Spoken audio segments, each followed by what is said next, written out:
গরুচোর কয়লাচোর সবাইকে হারিয়ে ডায়মন্ড হারবারের ছেলে ডায়মন্ড হারবার থেকে জিতে দিল্লি যাবে। ডায়মন্ড হারবারের সাধারণ মানুষও তাই বলেছে। বহুদিন ধরে বাইরের লোকজন এখানে এসেছেন, এমএলএ হয়েছেন, এমপি হয়েছেন, এবার তারা নিজের ছেলেকেই চান এই ডায়মন্ড হারবারের ভূমিপুত্র আমাদের প্রতিকুর রহমানকেই তার নির্বাচিত করবে। রামনগরের বিরোধীদের পক্ষ থেকে বারবার একটা অভিযোগ করা হচ্ছে যে তাদেরকে বিভিন্ন প্রচারে বাধা দেওয়া হচ্ছে, তাদের এজেন্ডাকে মারধর করা হচ্ছে। আসলে ভয় পাচ্ছে। যদি বাংলার যুবরা যতই কাজ করে থাকে, যদি নিজের কাজের ওপর এতই ভরসা থাকে, কনফিডেন্স থাকে, তারপর অন্য লোককে প্রচারে বাধা দিতে হয় না, অন্য লোককে দেওয়াল মুছে দিতে হয় না, অন্য লোককে আক্রমণ করতে হয় না। তৃণমূল কংগ্রেস নিজে খুব ভালোভাবে জানে যে বিগত বছরগুলোতে তারা শুধু চুরি, ডাকাতি, লোকের পকেট কাটা, লোকের খুন, ধর্ষণ, রাহাজানি ছাড়া কিচ্ছু করেন। মানুষ যদি নিজের ভোট নিজে দিতে পারেন, সব গতিবাটি উল্টে যাবে। যাতে মানুষ নিজের ভোট নিজে নিতে না পারেন, ওই জন্য আমাদের প্রচারে বাধা, ওই জন্য আমাদের লোকজনের উপর আক্রমণ।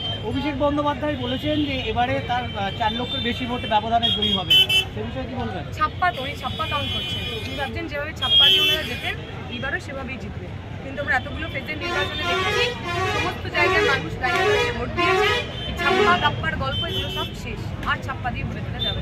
এবারে আপনি শ্রীরামপুরের প্রার্থী প্রতিদ্বন্দ্বিতা করেছেন এবং সেখানে প্রতিকুর রহমানের হয়ে প্রচারে এসেছে, কি বুঝছেন এখানে? সাধারণ মানুষের মধ্যে ব্যাপক উৎসাহ, ব্যাপক উত্তেজনা। সাধারণ গরিব খেটে খাওয়া মানুষ, টোটো চালক, রিক্সা চালক, ছোটো দোকান আছে যাদের, তাদের মনে হচ্ছে প্রতিকুর রহমান তাদের লোক। প্রতিকুর রহমান তাদের কথাই পার্লামেন্টে গিয়ে বলবেন। Thank you. শুরু করো।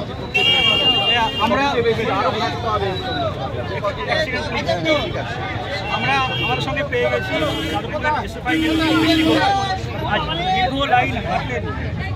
কি মনে হচ্ছে মানুষের যা উচ্ছ্বাস, ডায়মন্ড হারবার নতুন ইতিহাস করতে চলেছে।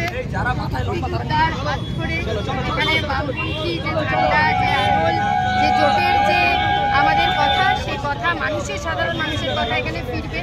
যেভাবে এতদিন ধরে দুর্নীতি চলেছে, সেই রাজনীতিকে পরাস্ত করে ডায়মন্ড হারবার সার্বিক উন্নয়নের জন্য এবং এখানে সাধারণ মানুষের রুজি রুটির কথা, শিক্ষার কথার জন্য ভোট করতে